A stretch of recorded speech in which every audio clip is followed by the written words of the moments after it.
if you're a new agency, I think the worst thing that you can do to acquire clients is paying for like appointment setters or high ticket closers.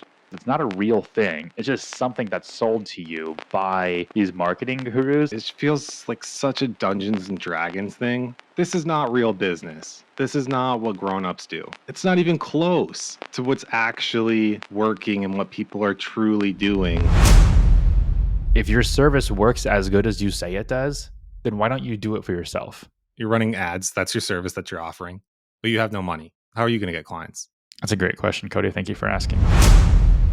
I'm going to get clients the same way that I got clients when I first started. And this is where 70% of our leads come from now. And we do nothing. There's no such thing as a sales call at Evergrow because everything is inbound. All of the calls that I have are basically informational. People have already decided to contact me after me not having to reach out to them. And then all I have to do is answer their questions. And that's it. You're having trouble getting clients, which consequently means that you are not busy. If you don't have work, then you have plenty of time to do other things. That means you should be doing two things. Are you cranking out content? Are you getting links? Every marketing company should have a basic level of understanding with SEO. You're just contracting all of your services out and you're not actually in the trenches and you're not actually doing the work and you don't actually have the experience in it. Do you trust the people that you're contracting enough to promote your services to get you clients? And if the answer is no, maybe you shouldn't be contracting those people because they're probably providing a really weak services to your clients in which they're not going to be staying on for very long and you're going to have a super high churn rate. Then all you're doing is making yourself a job because your job is now constant client acquisition with no growth and no scalability. You're just constantly sitting at that 5K a month mark and you can't get past it and you don't know why.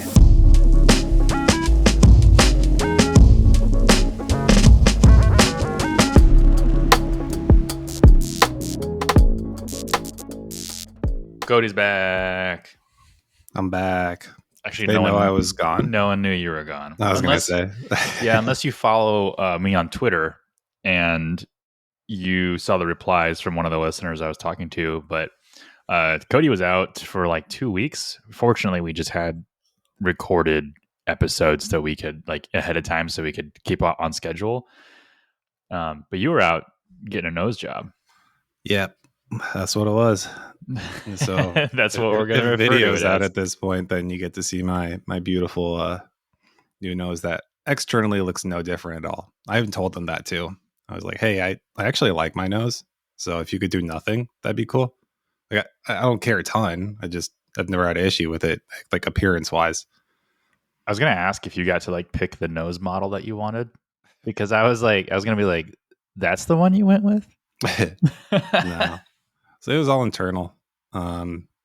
Yeah. So for the listener, I've broken my nose at least a couple times before in my life. One time I can confidently say I was being punched in the face.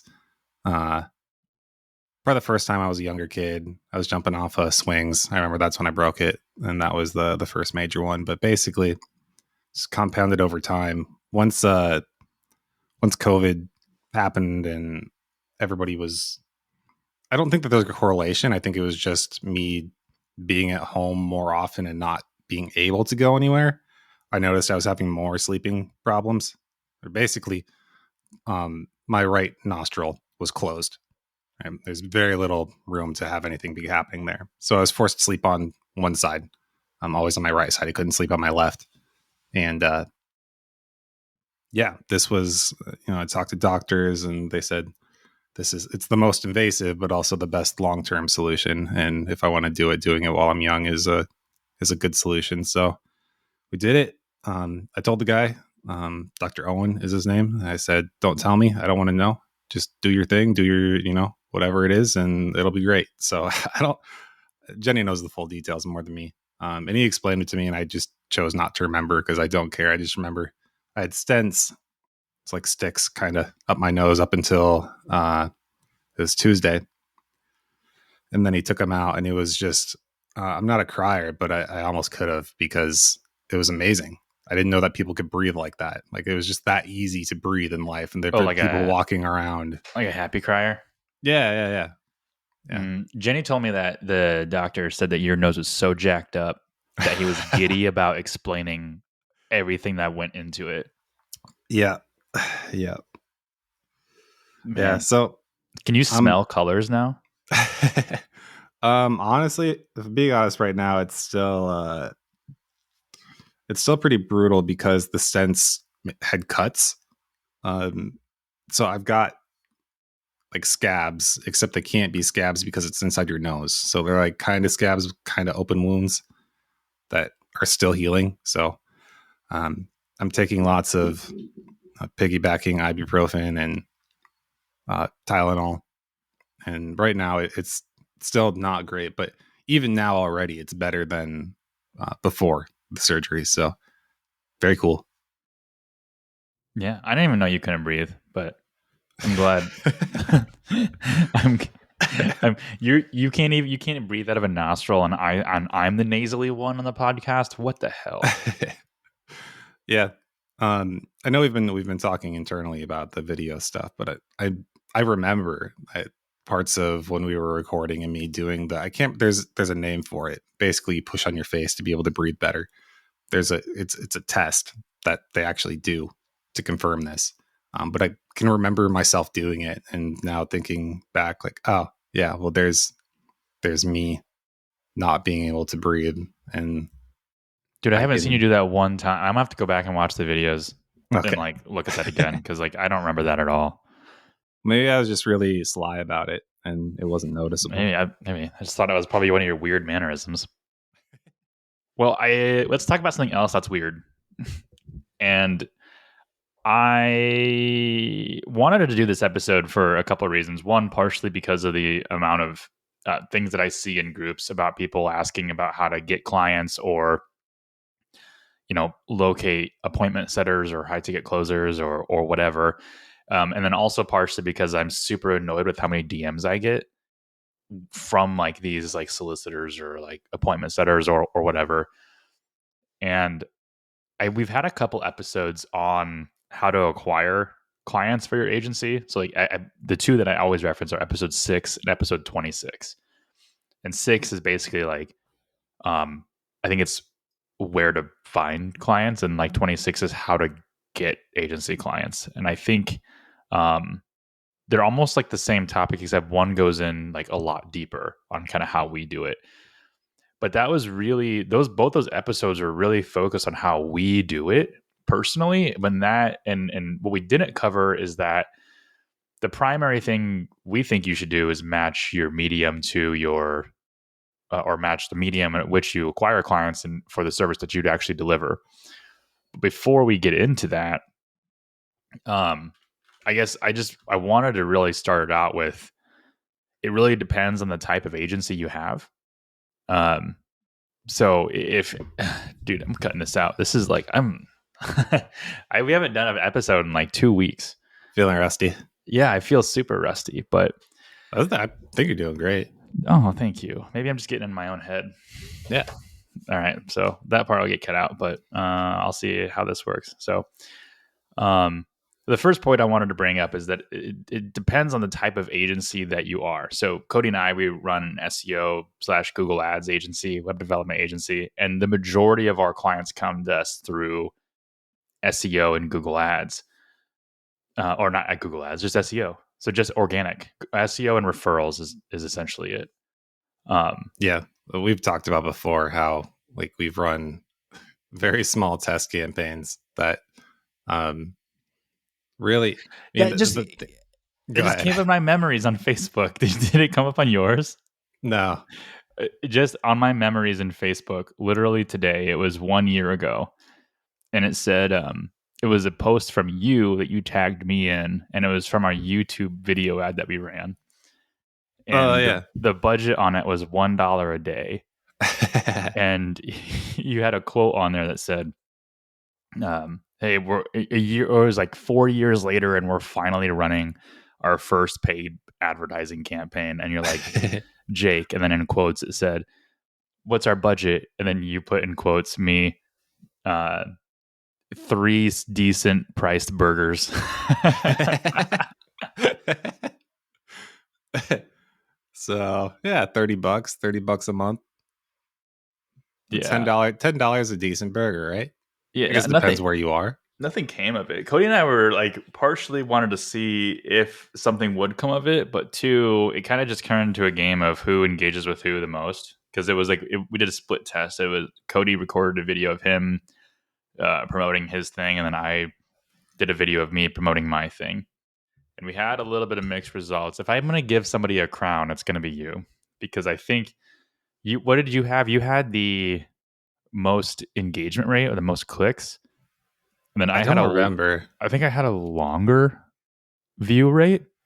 Yeah, well, no, the split was something. Yeah, it was the difference between engagement in terms of the video itself versus actual click-throughs. One of us had higher view rates, so people stuck around longer.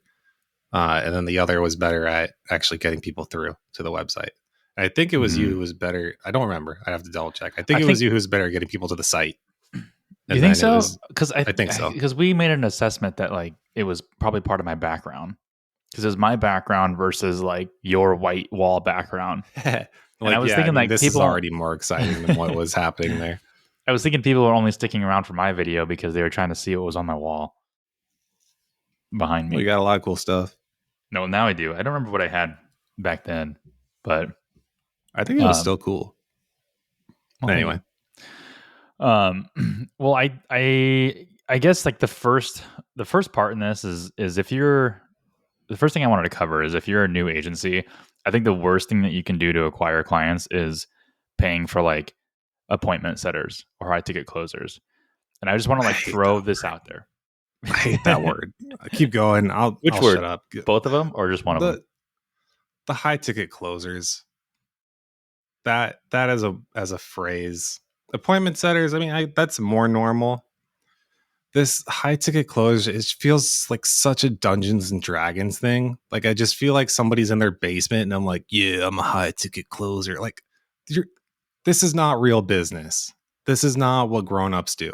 What's funny is like, so like they call themselves high ticket closers basically because they get a commission of like a $2,000 to $10,000 a month marketing job. But we have a friend here in Minnesota that does sales for Microsoft. Like they sell Microsoft business packages to businesses. They make like $400,000 a year. Like that's a high ticket closer. Like that's somebody who's working for a big company selling B2B software. And his real, I'm guessing that his real title is something more like business development executive. Well, or something like that. Her real title. Oh, actually. I'm awful.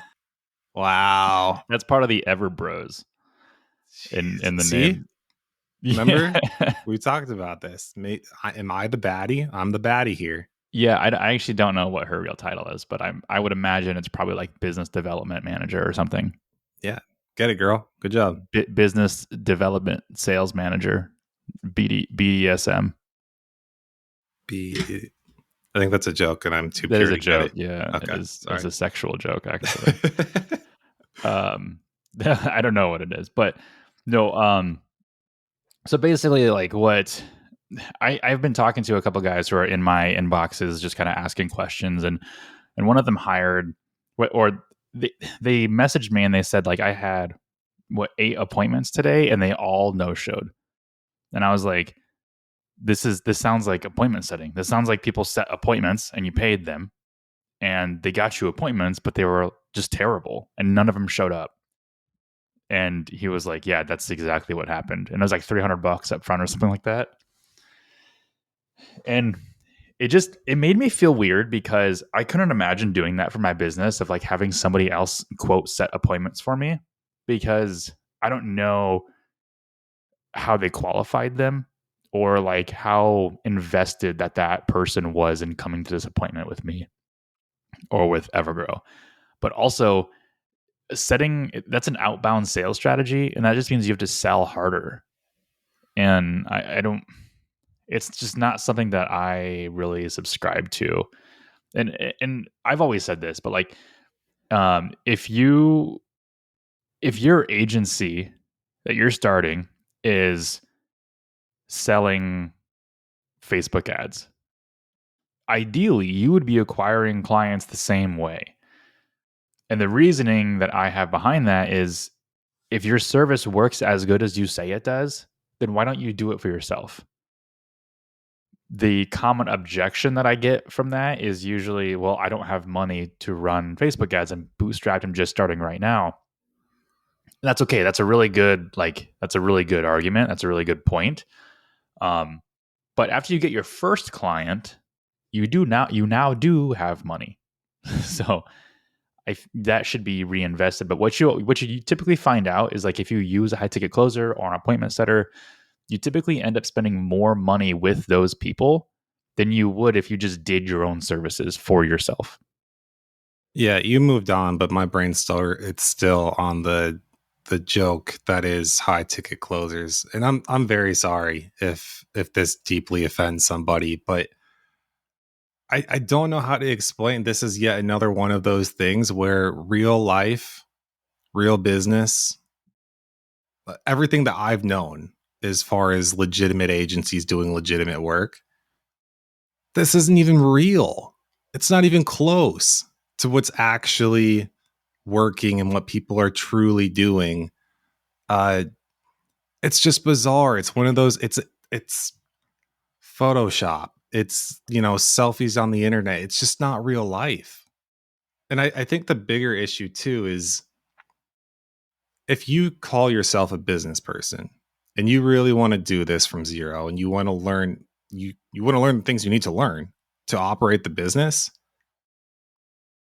at a minimum, sales is included. And I say that I rely heavily, entirely now on Jake, as far as our client acquisition.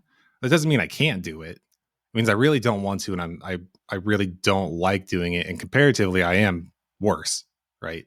But in a worst case scenario, if I had to do it, I can, and I'm not awful at it. I can actually be okay, but it is extremely draining.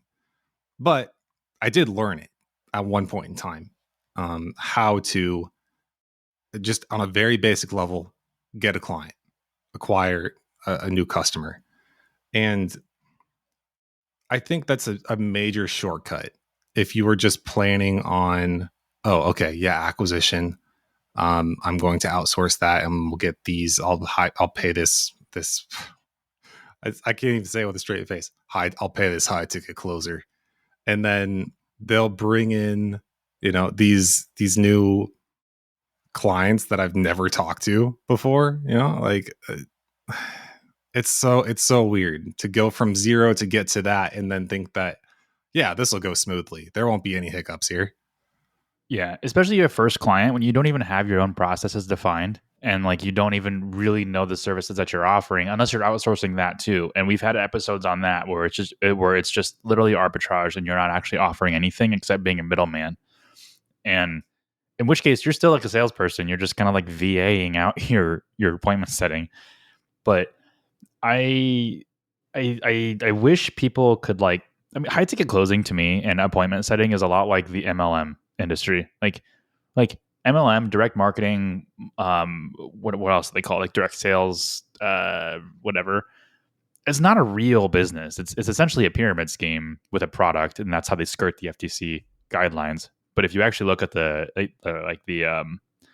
actual like FTC claims that have been made against all these MLM companies, like there's tons and tons of them, and they keep having to change things because they're not real businesses. When you sell a product or grow a team for an MLM, you don't own a real business. You don't own the means to distribution. You don't own the product, and you don't own any of the channels. You don't own your own inventory. Well, I guess you do because you got to buy it from the supplier, but you don't own the wholesale inventory. And then high ticket closing and appointment setting is almost the same thing in my mind because it's not a real thing. It's just something that's sold to you by these marketing gurus. And what's funny is like I've noticed this is like turning into a different episode, but I've noticed that I think it's important. yeah, I've noticed that like when you take a marketing course, let's say you take like I call him out all the time, but Billy Jean. Let's say you take Billy Jean's marketing course.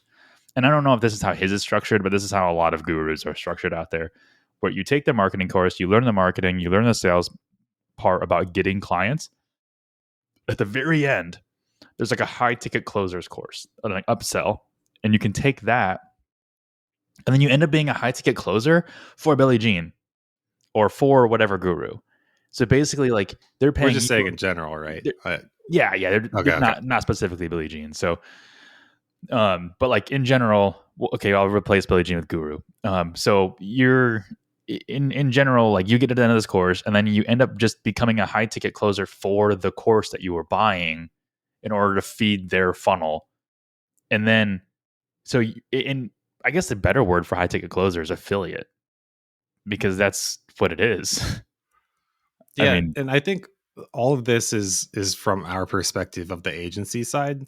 I think if I had to step back and then just think about that by itself, high ticket closer, to me that I put that kind of in the same category as domain broker, right? There are some people who do it very successfully.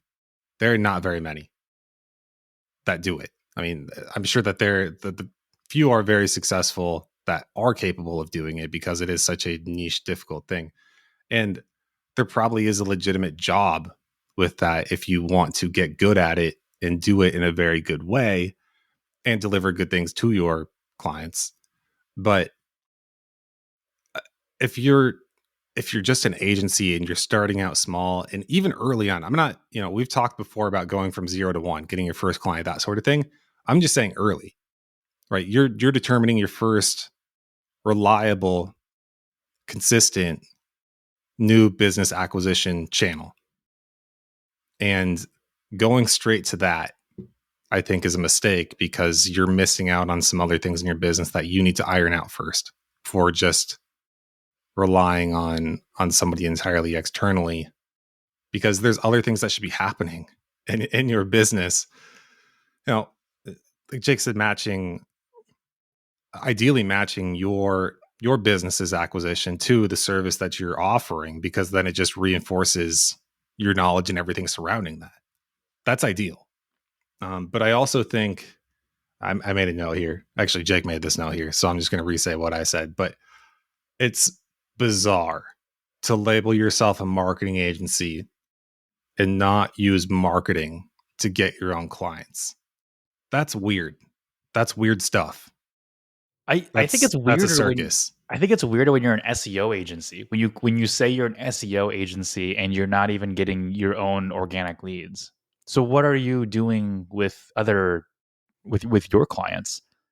And I get it, like it takes time. Like SEO does take time. And in fact, when we built Evergrow, I wasn't even intending to rank for a lawn care marketing company or, lawn care marketing agency, which if you look now, like we rank number one for that, like very consistently. And but because like a lot of the keyword research that I did with that, it didn't show a lot of results because when we first starting, we weren't spending any money with like Google ads. So Google Keyword Planner wasn't really showing us. And that wasn't the intention, but that was the intention behind the brand. So I just figured out to make the brand hyper relevant, and I optimized for that just because. Also, I was just trying to satisfy the green Yoast bubbles. So turns out, after you do this for a certain amount of years or even months, you start to get Search Console data, and it shows you that there's actually significant opportunity for this niche plus marketing, and that's very likely in any other niche out there. So I I I found that you can rank for a general marketing company, and I knew I was going to have a struggle doing this, just ranking for marketing company or marketing agency, which is part of the reason why I decided to niche down, because there's no way I'm competing with like the megalithic marketing companies out there. Mm-hmm. And just a small company of 2 people at the time was able to outrank pretty much everything for this term, and we were able to capture all of that organic traffic. And this is where 70% of our leads come from now, and we do nothing. And there's no such thing as a sales call at Evergrow, because everything is inbound. So all of the calls that I have are basically informational. People have already decided to contact me after me not having to reach out to them, and then all I have to do is answer their questions, and that's it. And then if they want to work with me, great. If they don't, that's fine too, because somebody else will just come to us for free. We don't have to spend anything. Hmm. Having said that, not all agencies are SEO agencies. So your expertise might not lie in that area that ours is, and you might go the route of paid media. In fact, if you listen to, I think it was 2 episodes ago, episode 78, I asked you, Cody, if you, knowing what you know now, if you would go into SEO or PPC first, what would it be? And you said that I would go into paid ads first. So if you followed that advice, whether it was from that episode or whether it was from, a while ago and you decided to go into paid ads, whether that be social media or Google ads or whatever, clearly when you first start, unless you have an influx of cash and you actually invest in your business, you don't have any initial cash flow or income to justify or warrant spending money on that paid medium to acquire clients, which is understandable. And so I think there is definitely a what's the, dude, I can't think of words today. There is a, what do you call it when there's an exception. There's an exception. That's the word. Okay. That's the word. I didn't There, know. yeah, I know. I was checking, I was trying to, what's that word? It's like when somebody goes, oh, it's like what's that movie? And you're like, oh yeah, that one. Well, sometimes I can guess. I'm like, yeah, I follow. I see where Yeah, you're yeah. going All with right. that, but I wasn't there. So there is an exception to your first like one or two clients in which maybe like outbound is the method to do. But I wanted to ask you, Cody, if you had to start over and you were in a paid ad service, that's what you were offering. How would you acquire your first client if you had no money to invest? Oh, I'm offering ads, but I have to acquire customers without running ads. That's what you're saying? Yeah. Okay. Well, yeah, I mean, that's exactly what I wanted to talk about anyway, which is, well, you should probably do SEO because it's free. Right. um, yeah, I think this is just yet another shortcut that that some people want to take where the high ticket closer is great because you don't have to pay them unless they deliver, right? Isn't that their thing? Yeah. Yeah, it's pretty much, it's commission based and yeah. Okay. Yeah, so if you're early on any service, yeah, we could say ads, but it really doesn't matter. Whatever one you're offering, you're having trouble getting clients, which consequently means that you are not busy, right? If you don't have work, then you have plenty of time to do other things. And to me, that means you should be doing two things. This is very fundamental SEO. Are you cranking out content? Are you getting links? Right? I don't mean buying links because those two are tied together. If it's early on and you're trying to get good, relevant links, not even links, it's publications. You should be writing for your audience wherever they are. And that's where your time should be spent. And because it's free, it doesn't cost anything. I mean, you can do it into all sorts of different places. It doesn't have to be publications. You can find a forum. You can go to Reddit. I mean, I don't know where your people are. What are you writing about though? Like what, when you're first starting, like what, I mean, you haven't really executed your services yet because you haven't acquired a client. Mm. But how do you determine what thing you're going to write about in for your audience, whether it's on your site or it's for a publication? Well, you don't have to be the expert. You can always facilitate the expertise, and that's something that's we do it when we interview people. We ask them things that we don't know. We're not the pros, right? We've done that quite a few times. So that's one option, is to do interviews or facilitate other people's expertise and knowledge. But I think those are kind of two different spots, because if you have a client already, you have the material that you need to start creating and writing content. And what I would do is write about your test. Because if you're trying to get more from that same audience group, then take what you're testing for that, for that industry, that niche, and then publish it, because people want to know that. Are you implying that people are testing things before they're getting clients? No, I'm saying with your first client. Oh, right. Okay. So like you acquire your first client and then you write about the stuff that you're testing with them. Exactly. Yeah. Okay. So I have like a little different approach. I have a little different approach Well, yeah, in because let getting. me ask you back. Oh, okay. Hey, Ask me the Jake, question. you run, you- you're running ads. That's your service that you're offering, but you have no money. How are you going to get clients? That's a great question, Cody. Thank you for asking.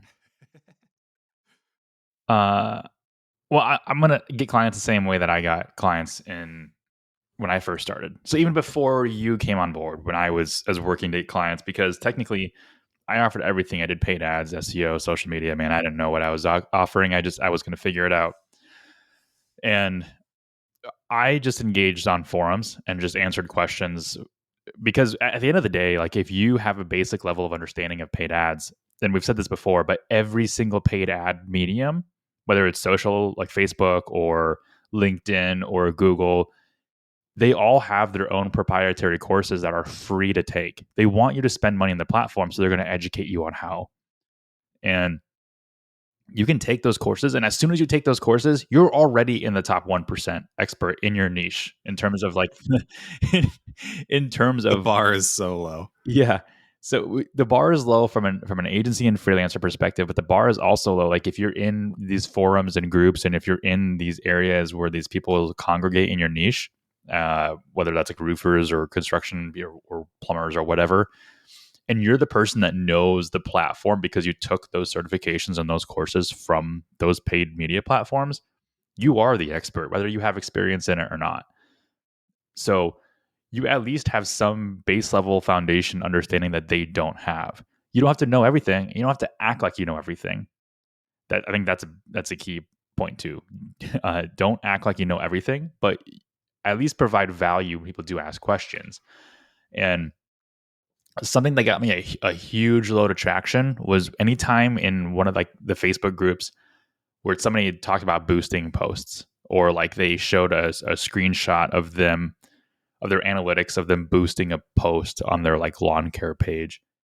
I would go in and be like, hey, like decent metrics. I would recommend using the Facebook Ads Manager because you have way more targeting options and ability to optimize your bids so you can get even better results. And I'd kind of go into like how to set it up and in the post too. And it wasn't a solicitation. It was like I didn't even tell them like, hey, let me know if you have any questions. I just said like, this is how you do it. And like generally like people slid in my DMs without even asking. And I even posted an article on jakehunley.com about why people hate marketers. And this is like the reason is because there are two types of people who provide advice or comment on in forums. There is one person who says, um, you need an expert to do this. Let me know if you need me. And then there's the other person who actually provides you like the instructions of what to do coming from the expert's perspective.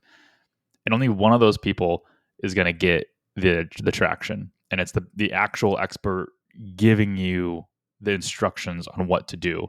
The person who was like, you need an expert, I'm that guy. Contact me, I can help you. That person is not getting any traction. Like So it's always like the rookie low self-esteem mistake, right? To think that, oh, if I give the information away, if I tell them what I'm doing, if I give, they learn the secrets, then they're going to go do it themselves and they don't want me. It's just not true. That's not the reality. Mhm. Sure, there's some people, but those people are going to do it with or without you. You're not the one who's enabling them just because you shared the information. If it's not you, it's going to be somebody else. But the people that you want as clients are the ones who see that and then say, okay, yeah, no, this is hard. I don't want to do this. I got more stuff to do. I got better things to do with my time than spend it here. Yeah, and setting something up is one thing, but then managing it on a month to month basis is a whole nother thing. And I mean, we saw this. One of our clients left us because he decided that he could run his own ads. Because we did one location, he had another location for his landscaping business, and he enjoyed running ads. So I always tell clients this when we onboard with them. I'm like, if you want to, like, you don't get to own your ad account because we build that. But if you wanted to build your own ad account and then just copied everything that we did over, that's totally fine. And I believe he did that. And then he did it for his other account or other location, which is totally cool. And then he left us on good terms because he wanted to run on his own. But at a certain point, you want to focus on your business rather than, these kind of ancillary things about the business. And he's going to be faced with a choice, and it's going to be have someone in-house do it and train them to do it, or hire it back out. And the thing he'll have to consider is what's more cost effective.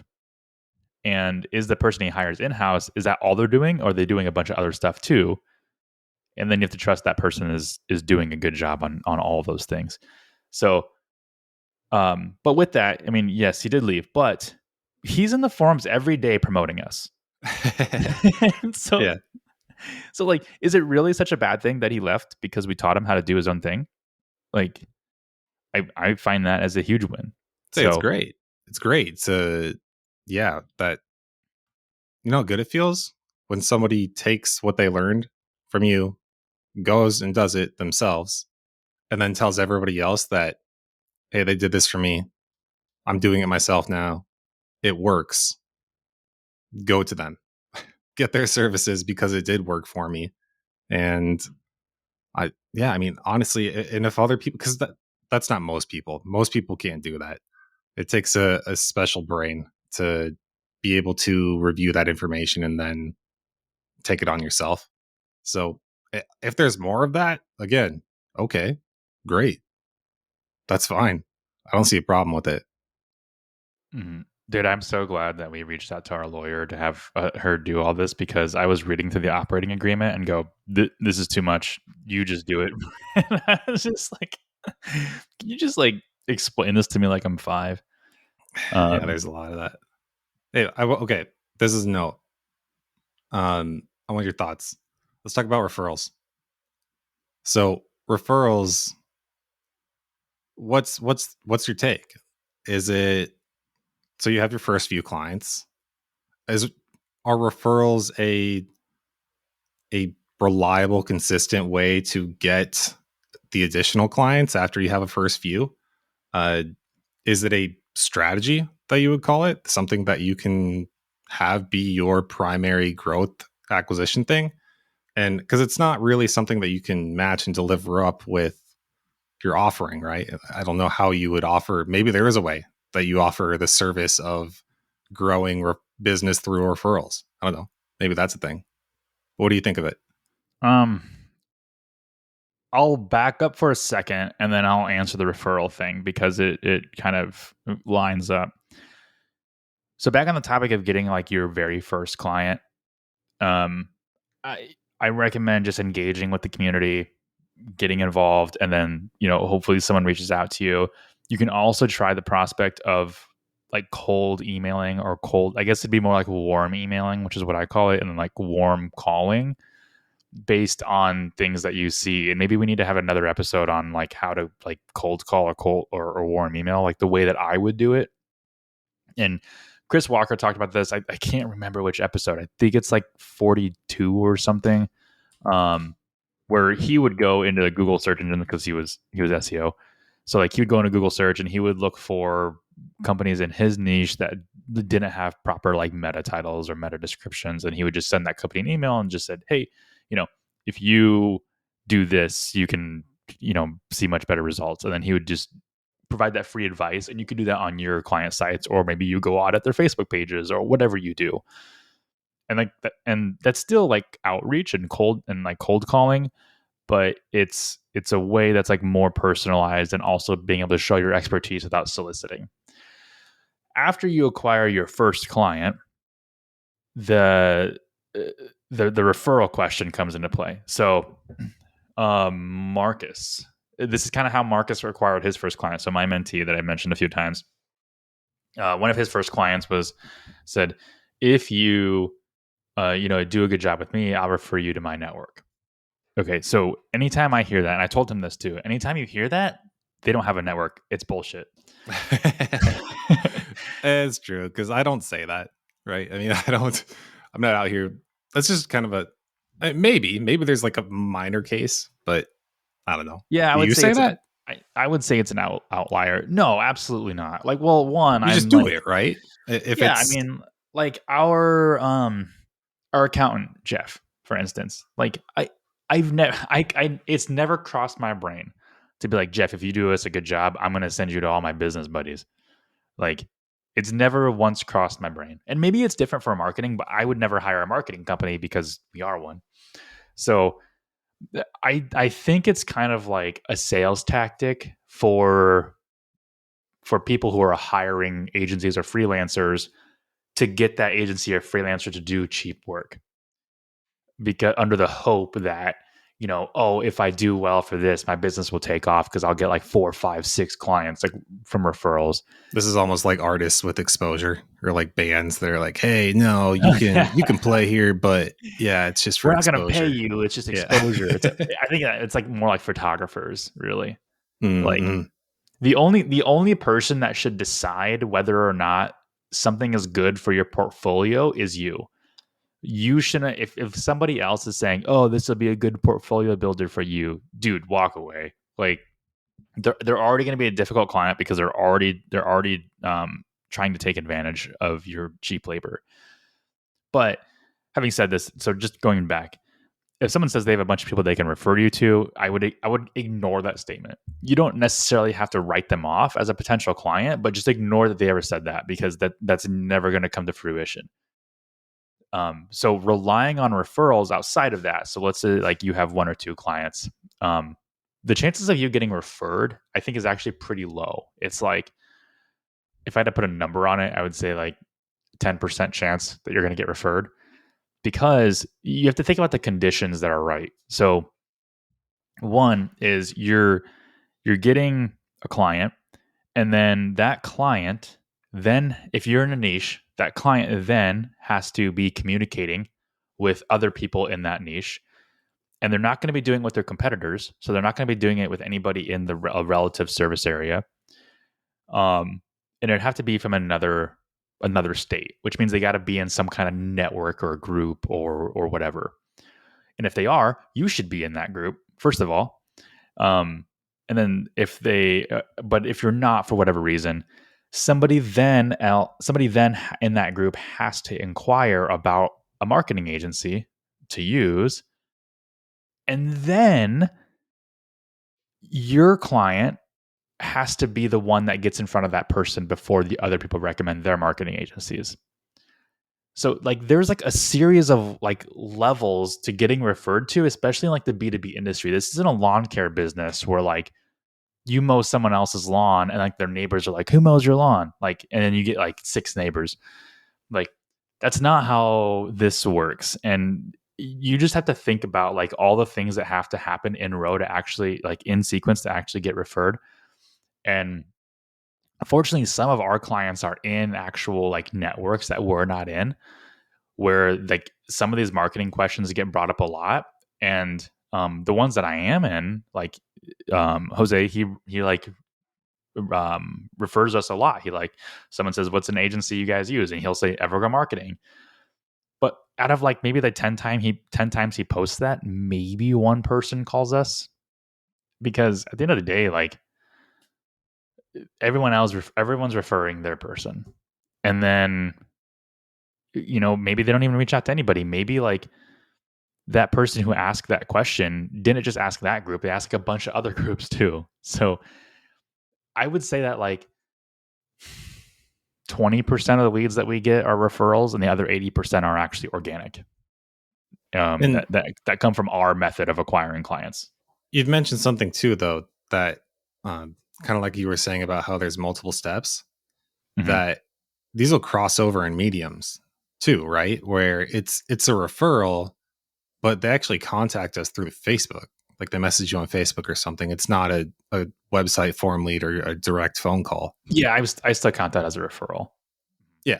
So, but there is like this blend, right? So is there maybe something advantageous to doing, I don't know, Facebook remarketing combined with, while you're also doing those other things, just because if people are talking about you and yeah, like if someone says Evergreen Marketing, then all of a sudden like you're seeing like, our remarketing, like our ad, sure. And that could be, then you start getting to the question of like attribution. Like what is it actually? Is it the referral, or is it like my actual remarketing, or, Facebook ad? But If that's the case, like you're a Facebook ads expert, so like that's part of what you sell. So I don't think I think referrals are great, but they're not something they're like you asked in your beginning of your question, are they consistent and reliable? And no, they're not. Either of those. So I think doing good work and promoting a referral program maybe with your clients is a good idea, but I don't think it's something you should rely on. I think if you're a marketing agency, you should definitely be relying on the mediums that you're good at promoting. And I mean, this always comes back to: are you delivering the services or is somebody else? And when by that I mean like, are you contracting the services out, or are you delivering them yourselves? Because if you're doing the arbitrage thing, which is stupid, but let's just say you're doing that, and and you're just contracting all of your services out, and you're not actually in the trenches, and you're not actually doing the work, and you don't actually have the experience in it. Do you trust the people that you're contracting enough to promote your services to get you clients? And if the answer is no, maybe you shouldn't be contracting those people, because they're probably providing a really weak services to your clients in which they're not going to be staying on for very long, and you're going to have a super high churn rate. Then all you're doing is making yourself a job, because your job is now constant client acquisition with no growth and no scalability. You're just constantly sitting at that 5K a month mark, and you can't get past it, and you don't know why. Yeah, I think I got spicy there. you did get spicy. I felt the heat. I think that some people are just afraid or uncomfortable with sales because they see it as that sort of concept, and they need to stop thinking about it that way. Don't think about it as sales. If you have a good thing, or that's maybe the other problem is you don't have a good thing yet, and you need to get a good thing. You got to figure out what a good thing is that will sell well, because if it sells well, you don't have to sell it.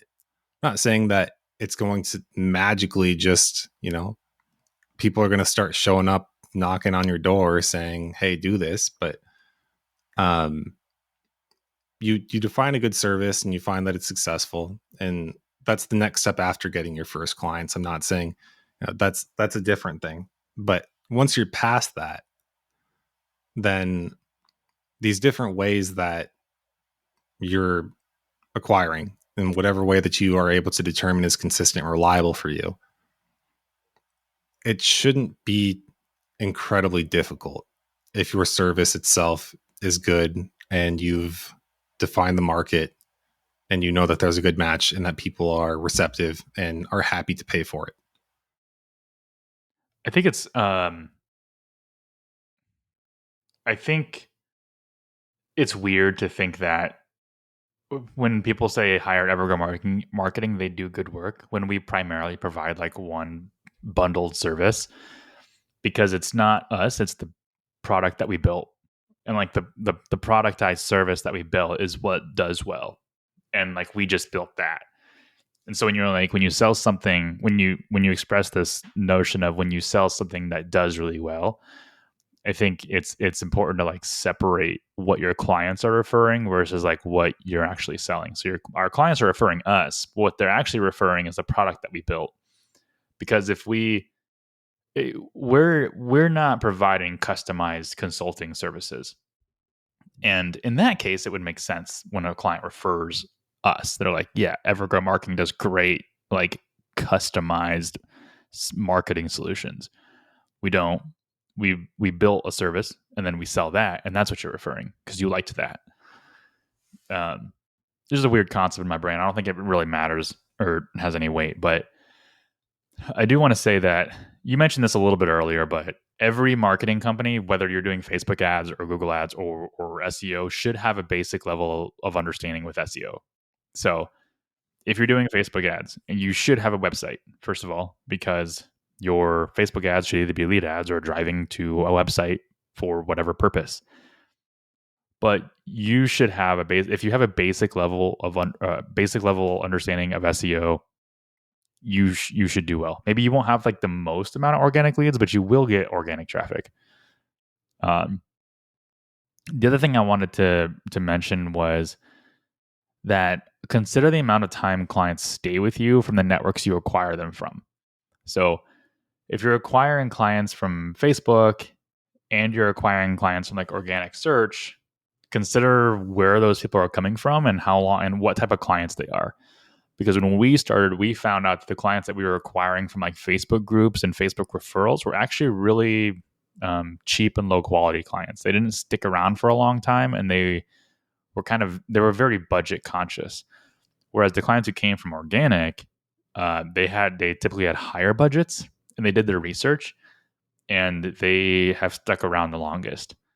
So, yeah, that's funny to think back about the misconceptions of like what we thought and then what actually ended up happening and turning true, or some of it being right and some of it being wrong. I think that was one that we kind of agreed and thought that social wouldn't be as good as like organic, just because there's a little bit more persuasion, or people are more flaky or not as thought out, thought through.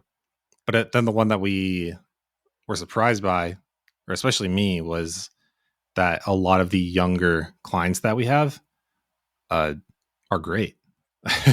We thought they'd be more budget conscious and tighter with the money, but the fact is that they understand digital well, or they understand that they don't understand it, and then they trust us instead of fighting us on certain decisions. We figured it was going to be like the older guys in their 50s that were like, that had, the established business, that were like, I don't understand this, just handle it, and then not like really question a whole lot, which we don't have a problem with them questioning things, but it's like when you provide an explanation and they don't accept it, then it's like, okay, well, I don't know how to explain this to you any further. But then like the younger clients, which we turned 30, and then like the majority of our clients were like younger than us, and it was weird. Like they were like 26, 27, and are like, yeah, I mean, our lawn care business is 300,000. I'm like, dude, I got into the wrong industry. It's definitely weird now. I was talking with Skylar, and I was like, he goes, I don't understand some of these like HVAC and plumber people. Like they're making like $1 million in 2 years. And I was like, dude, we got into the wrong industry. Like I always blows my mind. People are like, you can make so much money in marketing. Like you can over a long period of time, but who's saying that? Who's out here? I don't know. Dude, I say their names in this podcast all the time. Okay. Yeah. Well, last episode. Yeah. Well, 79. That goes back to what I've said about people going to marketing because they decided to try harder later in life.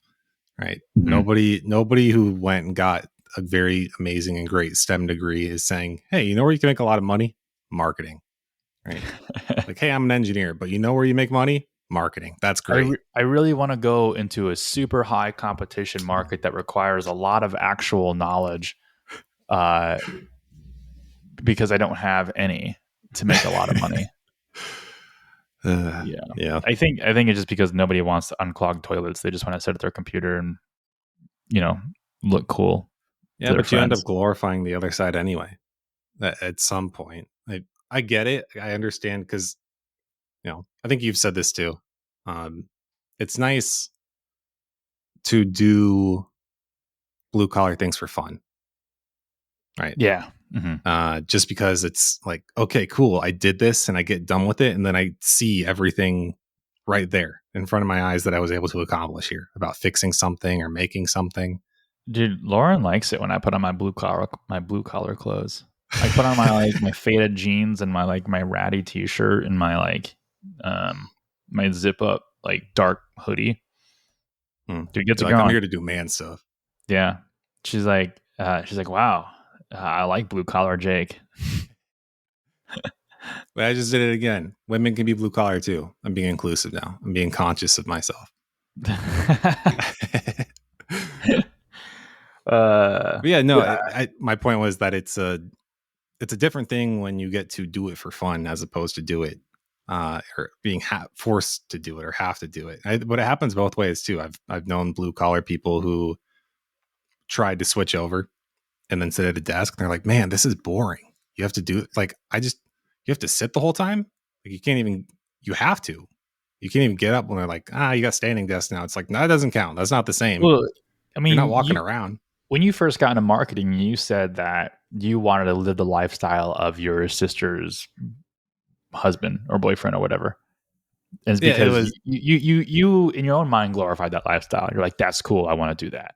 But like, you never thought to yourself, because and the money thing didn't come first. Like it was the lifestyle that came first. Yeah, definitely. So like, which is funny because like when you do something blue collar like plumbing or HVAC, the money comes first and then like the lifestyle comes second. And like marketing, when that idea, that concept is sold to people, to impressionable young lads on YouTube, the lifestyle is sold first and the money comes way, way later. Yeah. And I think that's the main difference. Dude, I hope we stayed on topic for this. I hope I re-listen to this. I'm like, yeah, that was a good episode, because I tried felt really hard to bring us back to when you were talking and stuff. Not, I say that like as if you weren't, like as if you were the one going all over the place, which I know it's not even true. But I just kept thinking about, I know how we do that. We veer off. I'm like, okay, read the things. Let's make sure we try to stay close, but also whatever. We need to hire somebody to be like, this is how you stay on time. I was talking to Rich, our video producer, and he's like, you gotta have like a producer who like literally has a button that like flashes that says like, hey, back on topic or something like that. And I noticed like in Zencaster, there's like a little message thing here that we never use. But I was like, what if we had a third person here that just like popped in there and was like, hey, get back on track. Yeah. Very cool. Maybe when the podcast is making money. Yeah. So maybe lots of maybes in the future when we gotta. Yeah, we're establishing lots of things. I don't know. There's a lot of moving parts happening. Yeah. All right. Well, everybody, we're going to end that there. Thanks for tuning in. We'll catch you in the next one. See ya.